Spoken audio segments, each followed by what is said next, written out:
Біреу біреуге сүйеу. Алматының белсенді қыз-келіншектері тұрмысы жадау жандарға көмек берудің тың тәсілін тапты. Қаражат жинап, зәру жандарға тегін нан таратуда. Осы мақсатта арнайы клуб та құрған. Бүгінде оның құрамында 120 мүшесі бар. Мейірімді жандар алдағы уақытта өзге де қайырымдылық шараларын қолға алуды жоспарлап отыр. Бірнеше айдан бері Алматыдағы бұл дүкенде кез келген жан асатасын тегін ала алады. Бұл 120-дан астам белсенді қыз-келіншектің басын қосқан Алматы клубының ұйымдастырған қайырымдылық шарасы. Оларға демеушілер көмектесіп тұрады, ал жетпегенін нәзік жандар жолын тауып өздері қосады. Оның мысалы бір тәсілі, мынау Америкадан келген енді сөз гараж сейл дейді. Гараж сейл деген ол әр адам өзіне енді қажеті жоқ деген заттарын алып келеді тегін. Және оны біз жаңа бір күн тағайындап, сол күні оны сатамыз. Сатқан кезімізде бағасын өте сондай төмен қылдырып қоямыз. Бірақ жинаған ақшаны жаңағы нан сатып алуға жұмсаймыз сол жобамызға.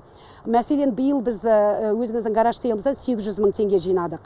Әзірге мұндай дүкендер саны бірнеше ғана, клубтың құрылғанына да көп болған жоқ.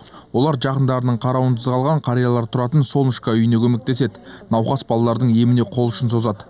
Үйімнің жұмысына өзге қыз-келіншектер де қосылуда. Мәселен, бір компанияның 5 қызметкері дүкендерді тегін нанмен қамтамасыз ету үшін аптасына 5000 теңге жинап береді. Бұл әрине үлкен қаражат емес, бірақ кейбір адамдар үшін айтарлықтай көмек. Сондықтан өз үлесімізді қосайық деп шештік. Бір уақыт жан-жағымыздағы адамдарға қол ұшын созу баршамыздың парызымыз екенін өзгелер де түсінсе екен. Мұндай көмекке әсіресе егде адамдар дән риза. Біз секілді жас үлкен жандарға көңіл бөлініп жатқандарына қуанамыз. Негізі нанды сатып аламыз ғой, бірақ ақшамыз жетпей қалатын кездер болып қалады. Осындай жағдайды түсініп, бізге мынадай мүмкіндік жасағандар үшін мың алғыс.